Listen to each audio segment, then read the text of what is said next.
Welcome to WildX. This is Rhonda Swan. I am so excited to have you here today. WildX is a platform for speakers to not only share their voice, their message, but to inspire the world. Our next speaker, Mairin Moore-Cane. She is a best-selling author, podcast host, has a mastermind, manual mastermind that she does. Her book is Rooted, Not Rushed. She actually has a story of chronic illness and breaking through and coming back to rebuild herself. She also helps people rebuild themselves. I was curled up on the bathroom floor. I was propped between the wall and the toilet, and I was struggling to be sick, vomiting. I was begging and I was wishing to myself for it to please let it be over. Maybe not for forever, just enough to be able to get back to bed, and somehow to try to get back to my life. When I did stand, I was only 90 pounds. I had been bedridden the last 2 years. I was deep in my chronic illness. I was sick, and I was struggling just to survive.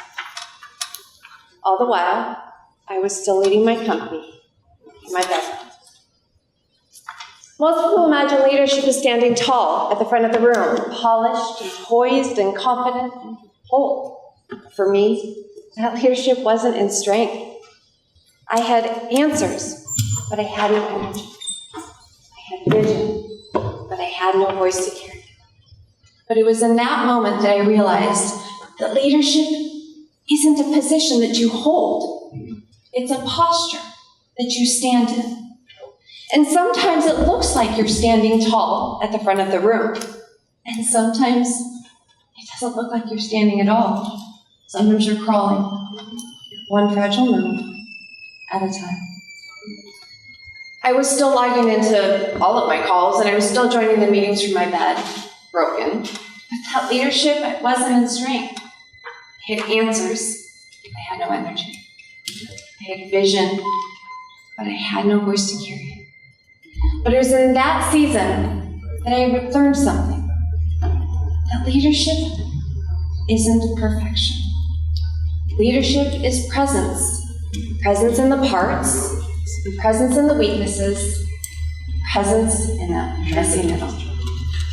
And I realized that you don't have to know to lead.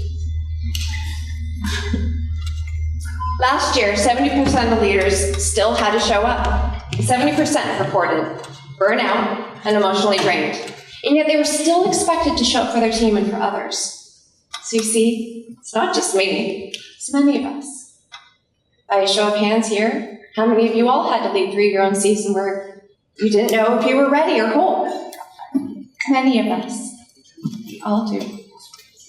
But it was in that time that I realized that leadership, it's not perfection. But for me, it was the purpose that I needed, and it kept me going. And it told me that I mattered, and that life still has something to give me. For you, maybe it's a job loss. Or maybe it's a divorce. Or maybe it's another unseen load that you're carrying. And when we carry those unseen loads,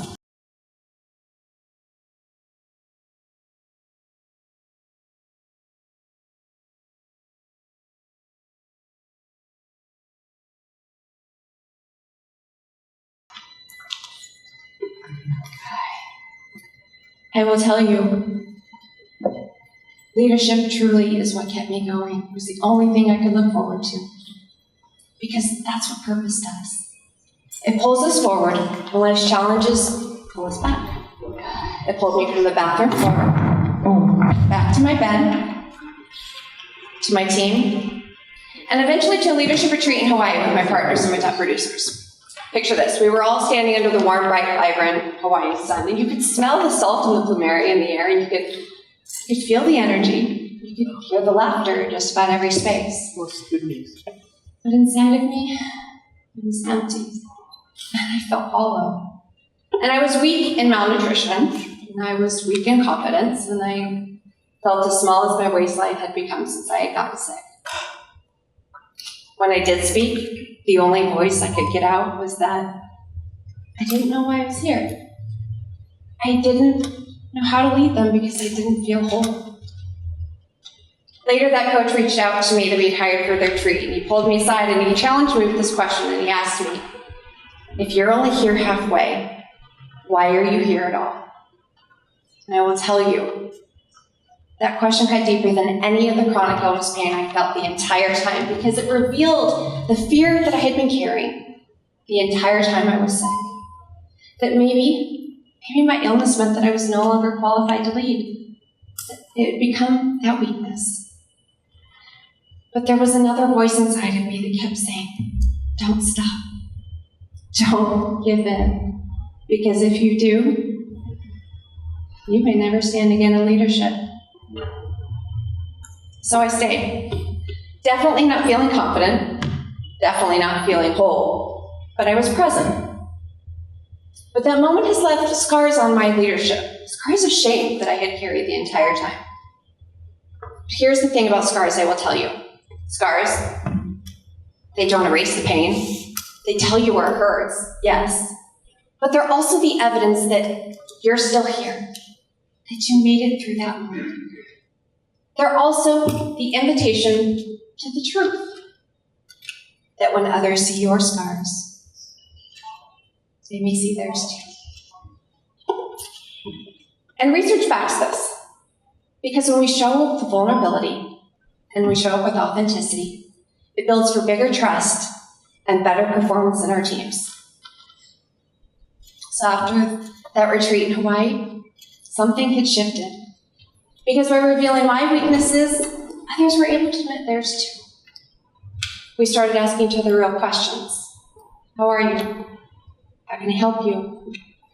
And we started showing up strategically and filling spots in our company and in places in each other as a team that we didn't even know we needed or existed. We became more efficient. We were more united. We became the team that we didn't even know we needed to be. Because when we faced some real threats after that to our company, it wasn't the strength of the company that got us through. It was the leadership and the camaraderie that we had built in each other and actually in ourselves too. A Harvard study calls this psychological safety, because when you show up still in that truth, you can still belong, even though it's hard. And also, it shows that when it begins, leadership doesn't end right there. Because when that leadership and that truth begins, they don't fall, they rise. It wasn't the strength of the company that got us through after that. It really wasn't. It was the leadership we had built.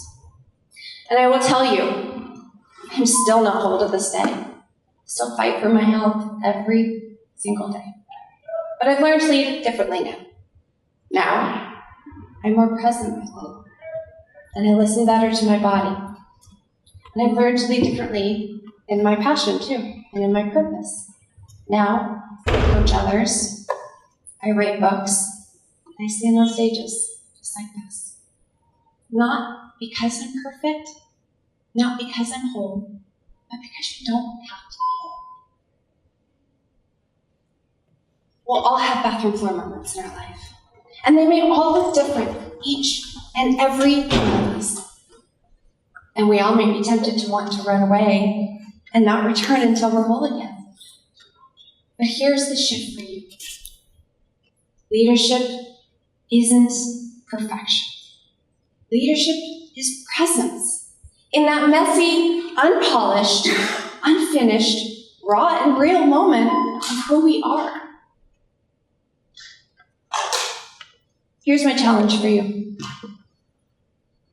Please don't wait till you're whole to lead. The world does not need more leaders showing up looking polished and perfect. They really just need leaders to show up in that messy, messy middle, showing us how to move through it. Unpolished, unfinished, raw, real, and present. Because you don't have to be whole to lead. Thank you.